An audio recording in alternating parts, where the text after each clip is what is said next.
এই কি কি অবস্থা এ? দেখো সব প্যাকেটে প্যাকেটে রাখো, কারণ রাখো রাখো। আনারস কি করতে এনেছো? আমার আনারস ভাল লাগে না খেতে। দেখো আজকে কি কাণ্ড করেছে দেখো। চলো দেখি কি বাজার এনেছে। সবার প্রথমে একটা থালা নিয়ে নিয়ে আগে, বুঝলে? এই দেখো কত বড় আনারস এনেছে। আমার আনারস খেতে না ভালো লাগে না জানো, তবে বছরের একটা ফল খাওয়া উচিত। তো এই দেখো এত বড় একটা আনারস এনেছে, অনেক বড় তাই না?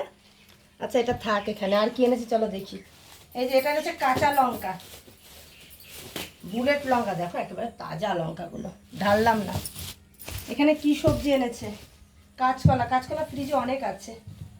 বেগুন, এই যে অনেক কাঁচকলা রয়েছে। আবার এনেছো কেন? আচ্ছা ওগুলো শুকিয়ে গেছে না? না না ভালো রয়েছে সব। 3 পোটলাই মাছ কেন? কি কি মাছ? আরে মাছগুলো দেখে পছন্দ হয়ে গেল, আজকে একটা একটা করে আচ্ছা, কিনছি। এই একটা ইলিশ মাছ। এইটা এটা কি মাছ? এ মা, এটাও তো ইলিশ। হাই হাই কি কাণ্ড দেখো। এ বাবা কি করেছো আজকে তুমি এসব? দেখো কি কাণ্ড করেছে আজকে। এ কি কাণ্ড? এত ইলিশ এনেছো কেন? দেখে পছন্দ হয়ে গেল আজকে তো এই মাছগুলো। আমি একটা কথা বলবো, এই তিনটে না এনে এই তিনটের পাশে দিয়ে একটা একটু বড় আনতে পারতে। আরে বল আমি কি কিছু ভুল বললাম? আর মাছগুলো ভালো।